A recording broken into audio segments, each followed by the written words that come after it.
Hi everybody, welcome to the Rock Solid Families podcast. This is Girl Power Half Hour with, I'm Jenna Halton, and this is... I'm Bridget Price. Yep, so I am the marketing administrative assistant at Rock Solid Families, and Bridget is our adolescent specialist. But Bridget, can you tell us a little bit of what we're going to be talking about today? Because we have fun, Yes. telling each other stories about this topic. Yes, so. I think it'll be really relatable for you guys too. The topic we're discussing today is not giving in to our child's puppy dog eyes and pleas and when whines. We've all been there. So. Yes. But before we dive a little deeper into that topic, first we want to thank our sponsors, Maxwell Construction, Casey's Outdoor Solutions, and Hoosier Ice House for making this podcast possible. So I know we have a few announcements. Bridget, if you want to talk about the Families Rock. Sure. So we briefly talked about this last time we were on, but as it's getting closer, because we're only a couple weeks away from February, this is really soon, right around the corner. So we are going to be at Batesville Intermediate School every Tuesday in February, and from 6:30 to 8. Let me double check. I'm not telling you the wrong time. 6 to 8. 6 to 8. Yep. There'll be a free dinner offered from 6 to 6:30. Childcare is provided, and then that while childcare is happening after dinner, the parents will be learning some really cool topics. So the topics are navigating emotions at home, values-based parenting, healthy relationships, and then parenting in a tech-heavy world.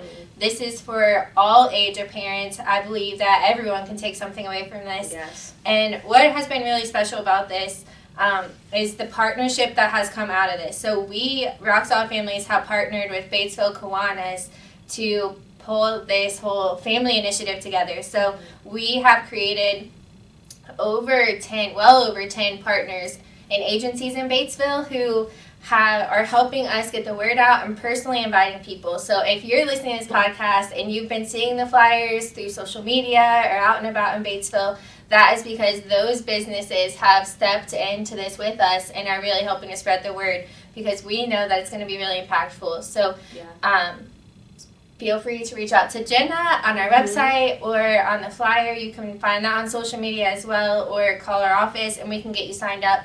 That would be a good way to get enrolled.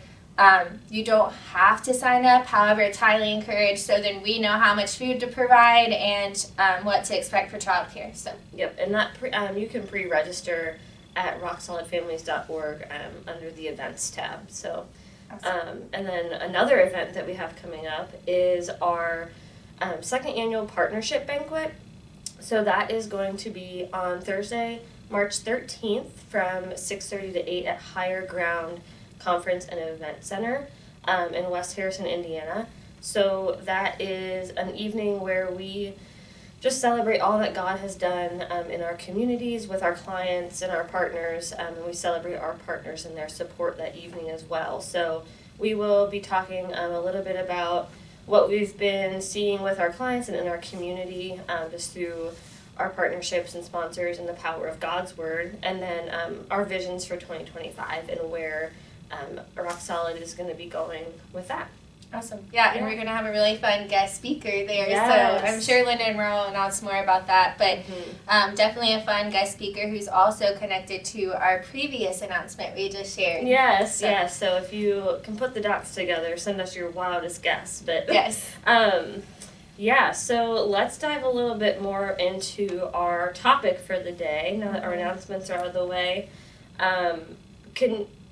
So Bridget kind of already said that, this is pretty relatable for 99.999% of parents. Yes. I feel like when we were planning to talk about this, it's so there were so many stories we could share about our kids pleading and whining and begging and pushing our boundaries. So we're going to talk a little bit about that. We're going to provide some advice on how to navigate those situations, and then also a little bit of a challenge on how you can put our advice into action. Yeah, and I feel like this is something that we are actively learning from what we're speaking to, because in all of these things we both were like, oh man, we could really grow into this. Yeah, and we are by no means perfect in this area. We are still growing with every parent. So. Yeah. I think something that came to mind while you were talking too was this could also just be for anyone who has kids in their life. Like if you are a neighbor, you don't have kids, but you invite kids over to your house, absolutely this applies to you. Or if you watch children. Yeah. If you watch kids, if you just have kids, teenagers in your life, this is for you as well. Yes, absolutely. So Bridget, I know you were kind of telling me a little bit about the ways that your daughter uses your emotional heartstrings to kind of push her boundaries. So do you have any examples you'd want to share? Yeah, so I feel like we have several examples that were just coming, and what I was telling Jenna is just kind of funny when thinking about examples is this is so ingrained into my daily life that I feel like it's happening and I'm not even realizing it, but these are the things that kind of come to mind that I can be like, yes, this is it. So the first thing that I thought about was, so my daughter's name is Berkeley, so I'm just throwing that out there. She is 4 years old, and one thing is every single night when we put her to bed, she knows how to use that to her advantage. Yes. So if my husband is home, for example, and I'm not home and he's putting her to bed, they have their routine. Our routine is going upstairs, brush your teeth, put on your pajamas, we'll pray for her, and hugs and kisses, go to sleep. And that's how it works for Garrett. But when I do it, it leads into 100 steps. My daughter will be like, oh, Mom, can you tickle my face and sing me a song? Oh, Mom, I have one more thing. And one thing that she has really been doing with both of us, but it pulls at my heartstrings even more, is just we'll be going and walking out the door, and she'll say, I have one more thing to tell you. Mom, can I get another stubby? And she's just grasping for straws of what's one more thing I can say? Yeah. And once again, my husband is so good about being Berkeley, we already went through this. Anything else we'll talk about tomorrow. And I'm but what if it's important? What if I need to stay? So that is one easy thing that comes to mind. Yeah, I have similar experiences at bedtime. And it's funny that, because my husband also, it's bedtime routine, no issue with him. He typically does it on the weekends, and I'll do it throughout the week. And, on the weekends, I'm okay, you have to go upstairs now, because if I do it, bedtime's going to take way longer. And, if you do it, he's just going to stay in bed and, be good to go. So that definitely is, I feel like a lot of kids do that at bedtime. Yeah, and explain a little bit why you do it during the week and he does it on the weekends. Because I think that'll be important when we talk about our steps, how that is different for you guys. Yes, it is different for us. So my husband works third shift, so I do bedtime during the week because he's either getting ready for work or has already left for work. And then on the weekends, he does it because it gives me a break. Yeah. So then we'll get kind of into how we navigate the discussion part of that later. But yes. Just in addition to I'm sure there's more examples. The bedtime is so I have a son. His name's Connor. He's 6, and we are really trying to get him to be a little more independent. And so he is now tasked with cleaning up all of his messes. And so last night is the perfect example. He had his pajamas in the hallway from that morning. And after school, I told him, hey, you need to pick up your pajamas and put them in your room. And so he literally picks them up, throws them through his door threshold, and they're just in his room on the floor. And I was like, buddy, go put them on your bed. And he's like, I'll do it later after we get home from church. Yes. And this is me being vulnerable right now and sharing where I'm not perfect. Yeah. I agreed and said, okay, as long as you remember to do it when we get back. Yeah. And luckily he did. But looking back at the situation, I should have held that. No, you need to do what I asked you to do the first time. Yeah, absolutely. Yeah, so it's just little things like that are so, like Bridget said, ingrained in our everyday life. Where they might plead and try to negotiate and bargain, but we really need to hold that boundary. Yeah, I think we said a little bit earlier too, the second you let him win in that of okay, yeah, we'll do it. That's where it starts. And I feel like that is, we'll get to this, but that's what we see a lot in our sessions, with teenagers specifically. They have learned how to do that, and they know how they can get their way and, bargain with you. Yes. Where now parents are how do I get back to where it's just like, this is what I'm saying, period. Like, yeah. But I believe, and we've been talking about this too, it starts at such a young age, like where, right, what we're saying, like we give in, and I think we give in because, like, for a lot of reasons, like maybe it feels like we're like, oh, I just need to like have a break for myself. Yes. Like, if you can watch one more episode, which we'll talk a little bit about what that's like, but like watch one more episode, then I can like scroll on my phone for like 5 more minutes, right. you know, which yeah. isn't great. We've talked about trying to change that too, yes. but yes. we have reasons why we try to justify it, but looking back now, it's probably always like not the best choice. Correct, yeah. So what are some other examples that you have? You mentioned, picking up toys. Yes, and picking up toys, snack time, like, my 6-year-old can eat like a grown man some days. Like, I don't know where he puts it because he's just like this itty bitty thing. Yeah. And like he like will come home and he always gets an after school snack. And so we have a rule, like, once you get your after school snack, there's nothing else till dinner so that you actually eat.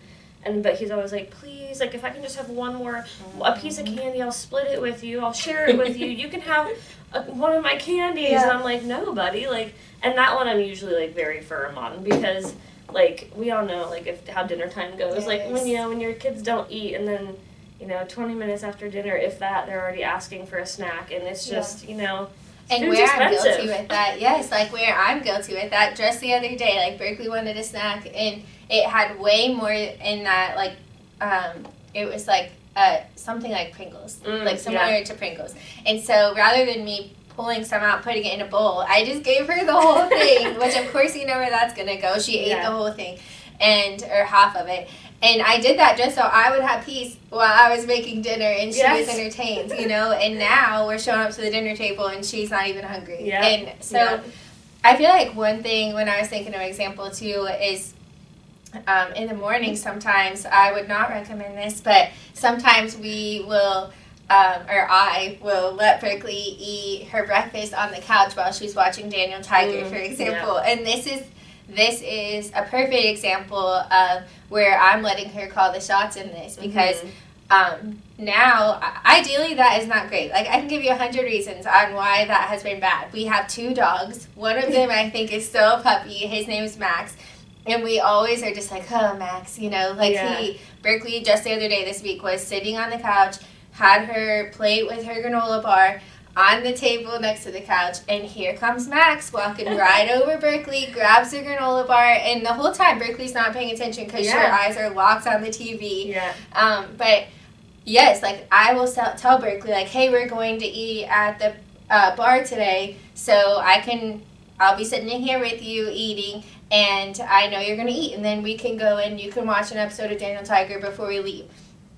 And she'll start pleading with me and like, oh, please, I promise I'll eat I'll eat while I watch Daniel Tiger. And we all know, like, as parents, that's not possible. Like, do we eat while we're watching a show? Like, and especially the attention span of a toddler, they're locked into the TV. They get like a bite a minute, if that. And then it's more work on me because I constantly have to pop around the corner and be like, Berkeley, did you eat? Like, take a bite. But that all started, and now what we're dealing with is that constant, like, but please, I don't want to eat in here. And we're going to talk through, like, it's not now all hope is lost situation. Like, Correct. We can definitely reel her back in and have her eat like we have been today was doing that. But if I wouldn't have just, like, given in to her that one single time, it wouldn't be like, it would be like, this is what I'm asking you to do, period. Like, we're not, like, back talking. I don't need your, like, response. This is what I'm saying, but like, this is the wheel that we're talking about. It's so ingrained, and it starts at such a young age. Yes, it really does. And I do have one more example that's kind of similar, like, that I planted the seed for, is I, like, wouldn't take... not that I wouldn't. I hardly ever took my son to the grocery store, like, when he was younger. Just a personal preference. I personally like grocery shopping.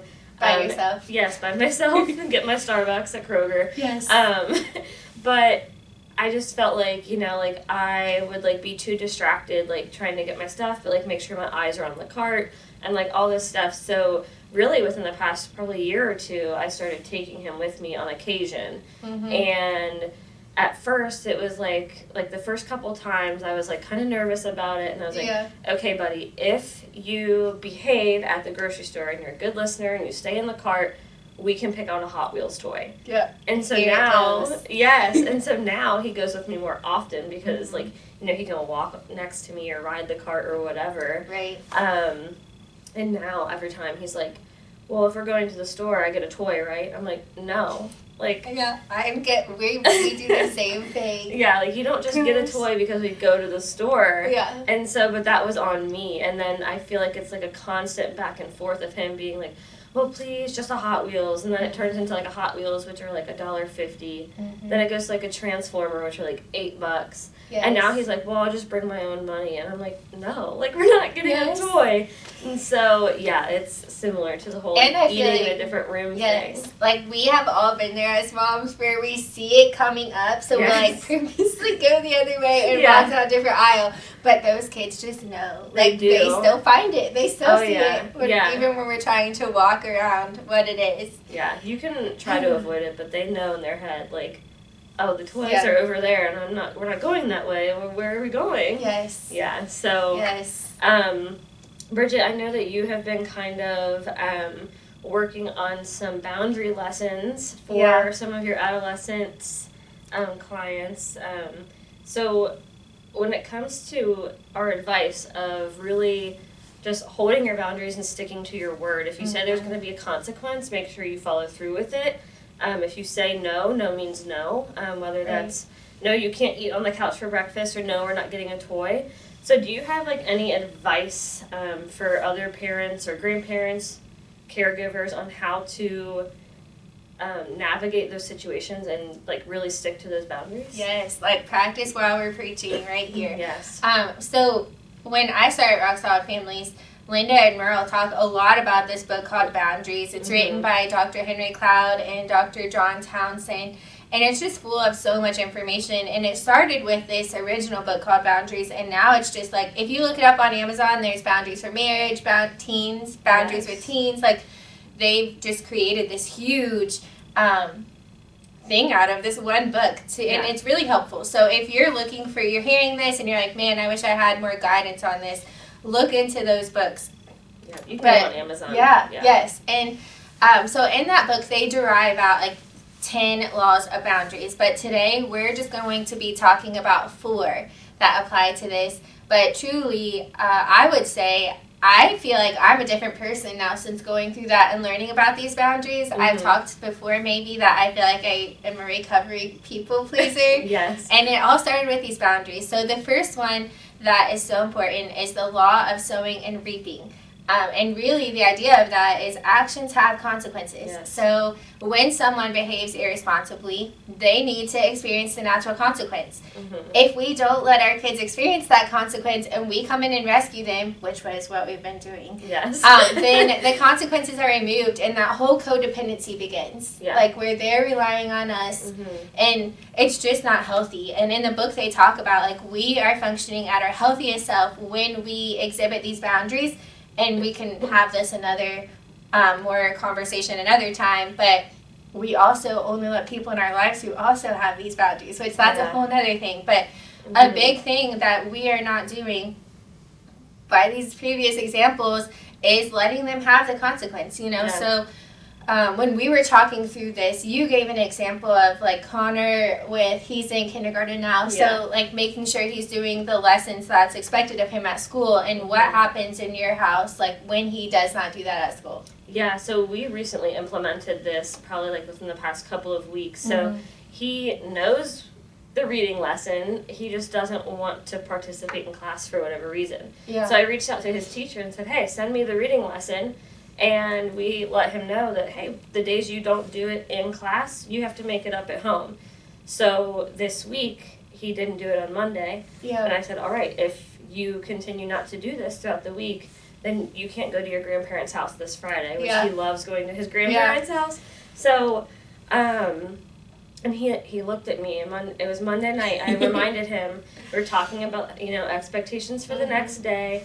And I said, remember, do your reading lesson or there's no mammal and papaws. And he's like, what? So they're a reward now? Yes, which I feel like I want to pause on that. Like, some of us have kids who are, like, literal, you know, like, they take what we say. Like, when you say, throw your clothes into the bedroom, he technically, in his eyes, he threw them in his bedroom. He did, you know? he did. And maybe I should have been, like, more clear, like, take these and put them on your bed. But, so I explained to him that it's not that seeing his grandparents is a reward or not seeing them as a punishment, but it's more of, hey, you didn't do what you were supposed to the first time. You weren't respecting your teacher's authority.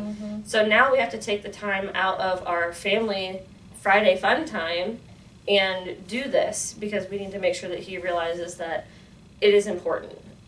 So that might look like not going, or it might look like us getting there an hour later because we had to stay home for an hour and catch up on 4 days worth of reading lessons. And I know that you had said, like, you and your husband have planned a date night for Friday. We did. So we were talking about, like, what does that look like when we're trying to hold on to this boundary that we're setting, following through with the consequence, but man, like, we never go on dates, you know, that's something that we're trying to both, like, do a better job of. So what does that look like? Do you not go on your date even though, like, we know biblically we should be prioritizing our marriage? Or I know. Yeah, it's I don't know. So so he has done so far.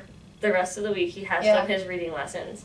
So I think what would happen is if he didn't do it tomorrow, then it would be like, okay, let's catch up on today's lesson, and we're just gonna be like, it's inconvenient for us. Like, you know, we might want to go to dinner, but now we have to push it back an hour because we have to spend the time working with him. But I think it's important that he realizes that, like, my husband and I are on this same, and we're in agreement that, like, this is what you're gonna do.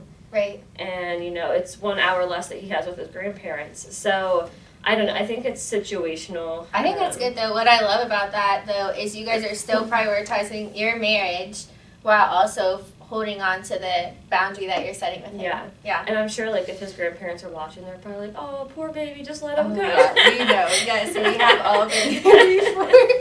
Gosh.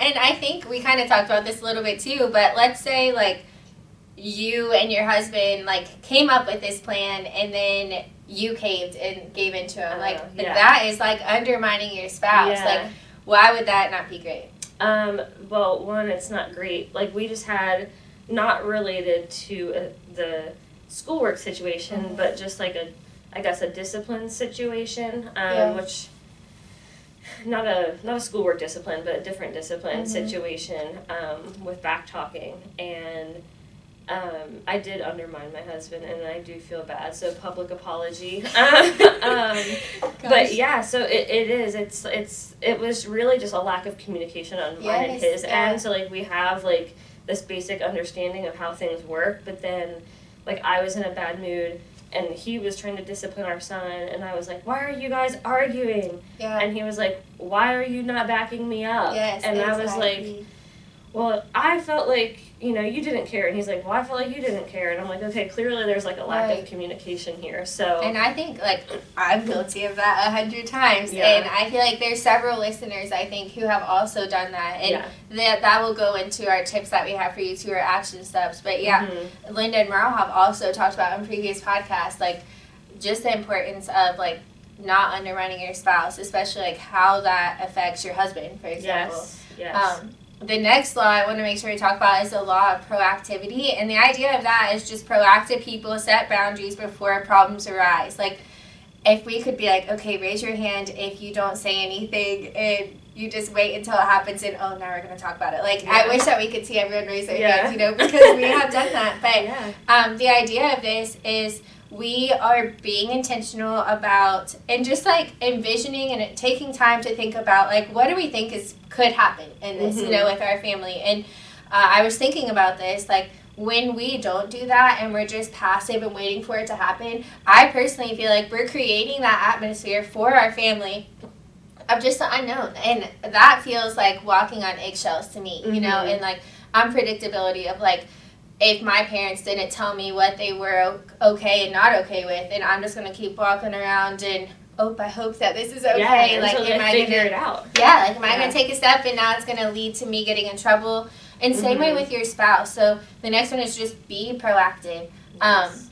And then the third is the law of activity. And really, this is very simple. The idea of this is to just follow through with it. Like, we're not going to spend all this time thinking of boundaries and not follow through. Boundaries require action and intentionality. So just do it. That one is all that there is for that one. I had a family member on Facebook recently asking, like how other people would handle a situation that her 14-year-old son, I'm not going to go into details because I didn't get permission, but she was having an issue with her 14-year-old son, and she was basically saying, how would you handle this, like, as a parent?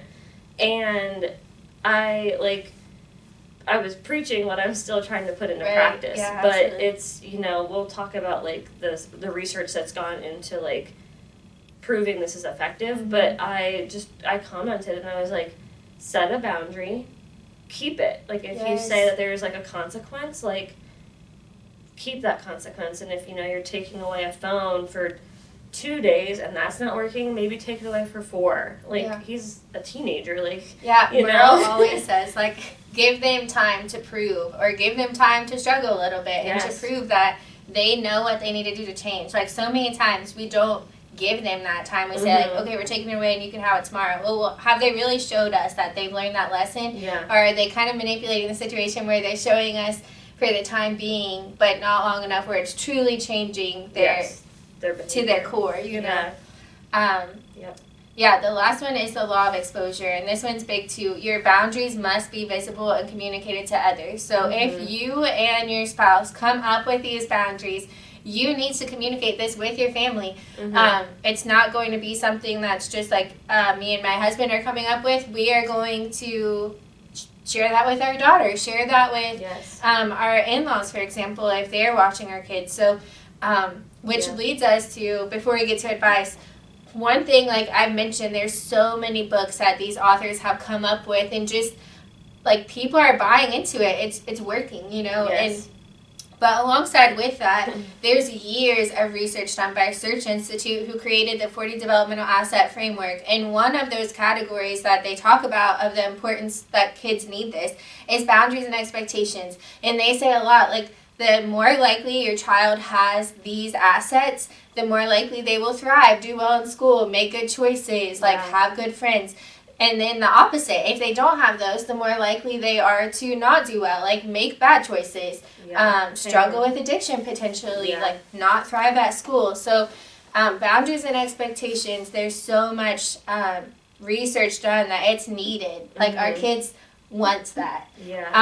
So when we think about advice, like, I think we've given them, like, lots of good things. And if not, no one's taking it away. We are. So this will help us. But what are some of the action steps that they should do?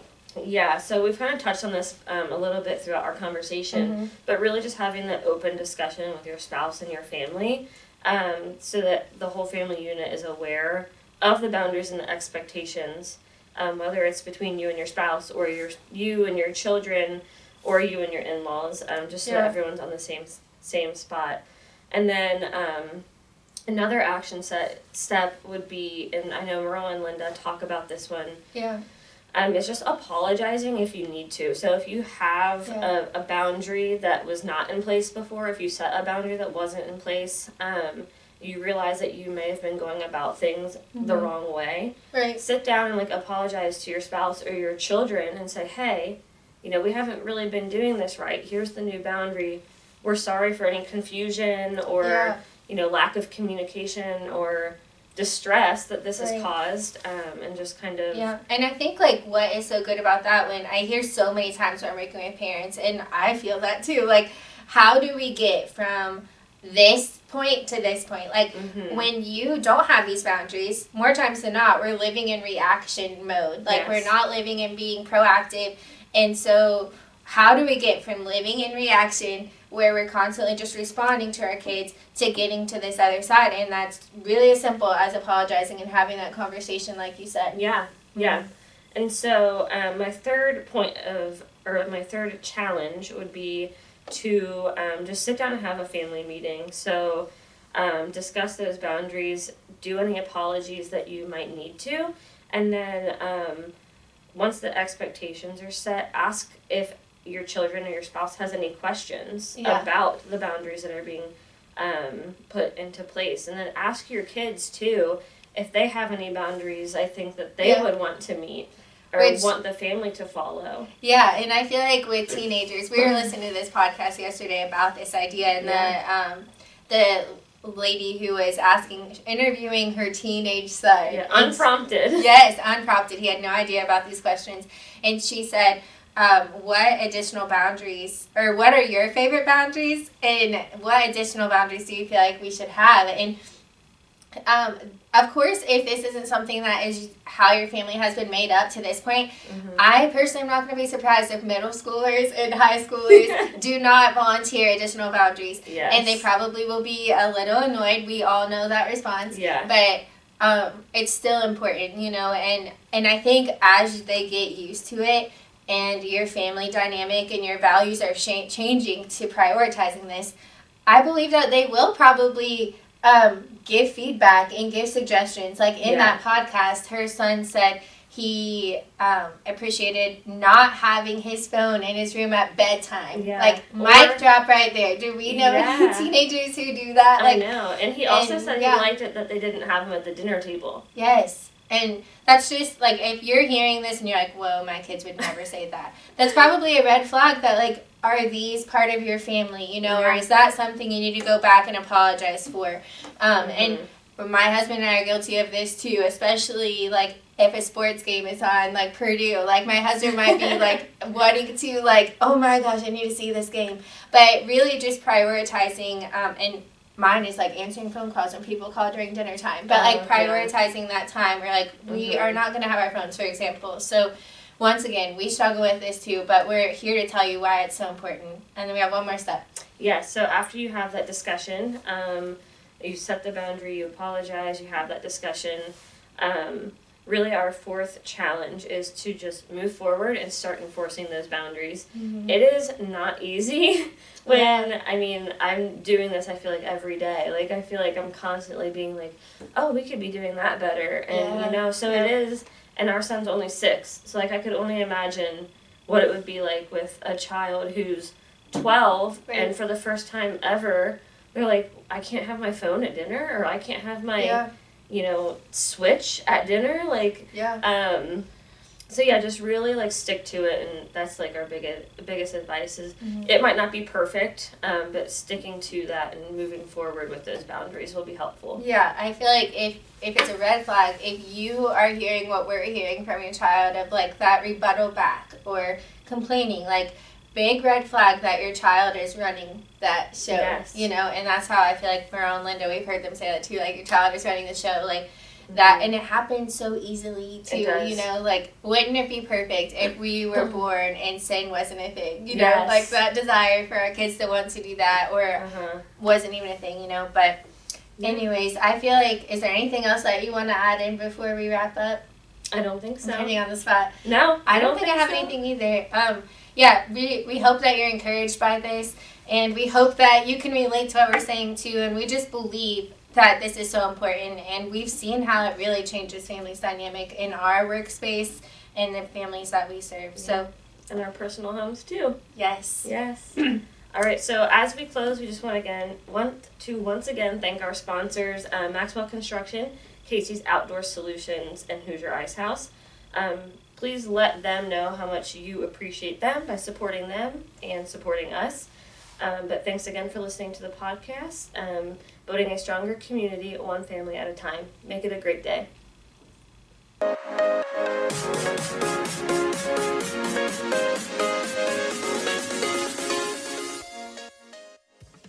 Rock Solid Families wants to thank Casey's Outdoor Solutions for sponsoring the Rock Solid Families podcast. Casey's has grown to be one of the largest and most unique garden centers and gift shops in the Cincinnati tri-state area.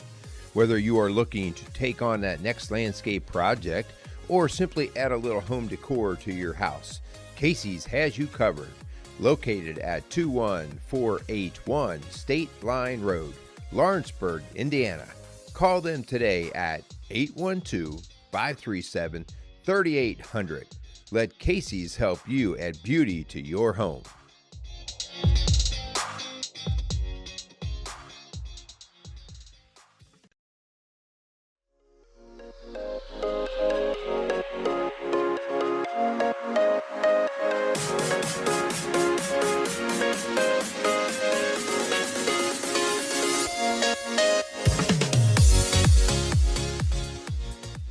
Rock Solid Families wants to thank Maxwell Construction for sponsoring the Rock Solid Families podcast. For over 30 years, Maxwell Construction has been a leader in turning dreams into realities, building schools, banks, restaurants, and many other commercial and public facilities. Maxwell Construction has made it their priority to not just build buildings, but to build into their community. So if you have any construction needs, call them at 812-537-2200.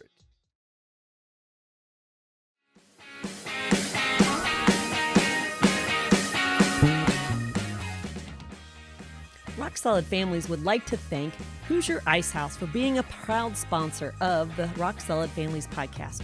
In the heart of historic Lawrenceburg, Indiana, the Ice House is at the corner of Vine and High Streets. The historic building evokes a feeling of comfort with spacious indoor and outdoor dining, a large bar, and comfortable dining areas.